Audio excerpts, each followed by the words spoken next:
let's continue with our discussion on this, and we'll be looking at one aspect of activity that works with disks like magnetic disks or CD-ROM or DVD-ROM or floppy disk, or even for that matter USB drives. Okay, and that is disk formatting. Now when this formatting is being performed, we need to know that we are formatting basically to affect the disk sector, which is made up of three parts: the preamble, the data, and the ECC. Now if you look at the hard disk, it consists of a stack of aluminum or alloy or glass platters which are of 5.25 inch or 3.5 inch in diameter, or even smaller on notebook computers. Now on each of these platter is being deposited a thin magnetized metal oxide. Now after manufacturing, initially there is no information whatsoever on the disk. Now before the disk can be used, each of these platter must receive a lower level format done by the software. Okay, and this format is going to consist of a series of concentric tracks, with each containing some number of sectors with short gaps between the sectors. Okay, now the format of sectors is shown in the following slide. Okay, now you'll see that the preamble starts with a certain bit pattern that allows the hardware to recognize the start of the sector. So this preamble also will contain the cylinder and sector numbers and some other information. Now the size of the data portion or the data section of a particular sector is determined by the low level formatting software, and most disks usually use 512 byte sectors. It means that each sector is having a data size of 512 bytes. Now the ECC field contains redundant information that can be used to recover from read errors. Okay, and the size and content of this field vary from manufacturer to manufacturer, okay, depending on how much the disk space the designer is willing to give up for higher reliability and how complex an ECC code the controller can handle. Now the position of sector 0 on each track is offset from the previous track when the lower level format is laid down, and this offset is called cylinder skew, which is used to improve the performance of the hard disk. Now the idea of this cylinder skew is to allow the disk to read multiple tracks in one continuous operation without losing data. Now the nature of the problem can be seen as follows. Suppose if a request needs 18 sectors starting at sector 0 on the innermost track. Now reading the first 16 sectors will take one disk rotation, but the seek is needed to move outward one track to get to the 17th sector. Now by the time the head has moved one track, okay, the sector 0 which has rotated past the head will see that an entire rotation is again needed until it comes back again to sector 0. Now this problem is eliminated by using this cylinder skew, which is offsetting the sectors. Okay.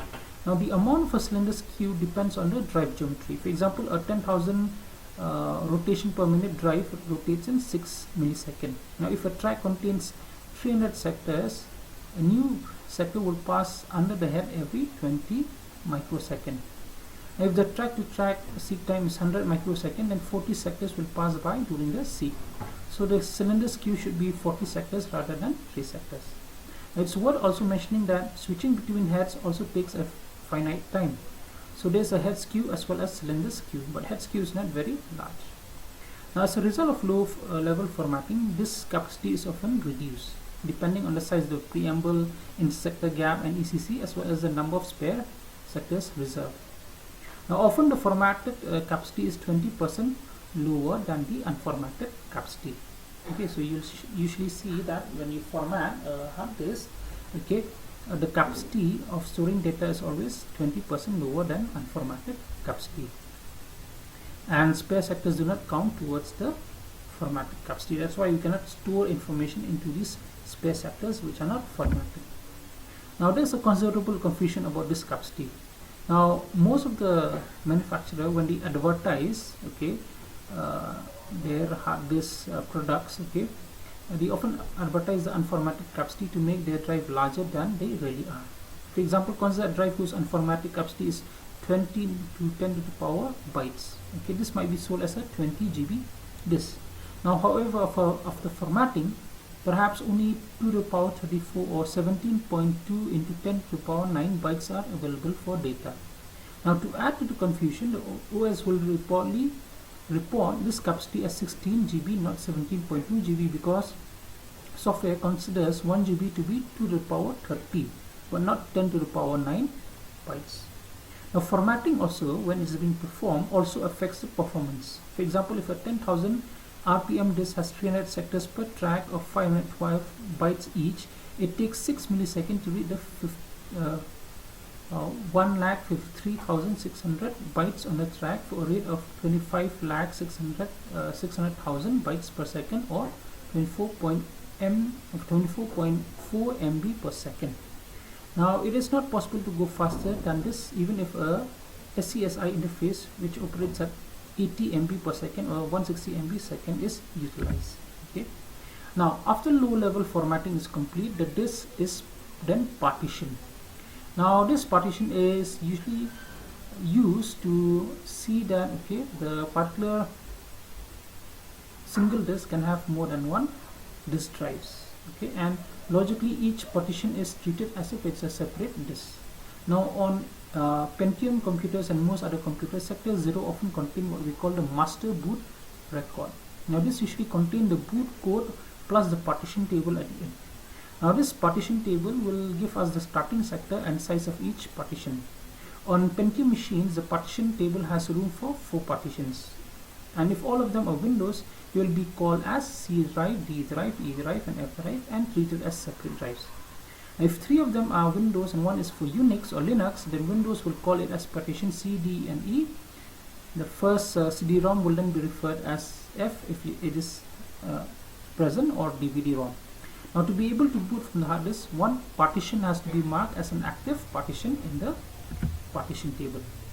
Now, the final step in preparing a hard disk for use by the user is to perform what we call a high-level format of each partition separately. Now, this operation simply lays down a boot block, the free storage administration, that is the free list of a bitmap, the root directory, and an empty file system where you can start creating directories of files for storage. It also puts a code in the partition table telling which file system is used for that partition, and then at this point the system can then be booted. Now, when the computer system is turned on again, the BIOS will run initially and then reads the master boot record and jumps to it. Now, this program will then check to see which partition is active from which the operating system needs to be loaded. Okay, so it needs to check which partition is active, and then it reads the boot sector from that partition and runs it. Then the boot sector contains a small program that searches the root directory for a certain program, which in most of the case is the operating system or a larger bootstrap loader, and that program is loaded into the memory and executed. So in this case, the operating system will be loaded into the memory and then be executed, and then the user will be presented with the interface of the operating system. Now, this is an illustration of a cylinder skew of how the disk formatting is being arranged and the direction of the disk rotation. And this is again disk formatting where there is no interleaving on the left hand side. In the middle there is single interleaving of sectors, and in the right hand side is the double interleaving of sectors. Now, to be able to read data of information from one sector to the other, or from one track to the other, okay, there has to be some mechanism that will assist in doing that, and that is the disk-arm scheduling algorithm. So we'll be looking at how do we use this disk-arm scheduling algorithm, and one of the objectives of disk-arm scheduling algorithm is to use to move from one sector to the other for reading data of information from it by reducing the total seek time of any request. So we'll be looking about it in the next lecture. Thank you.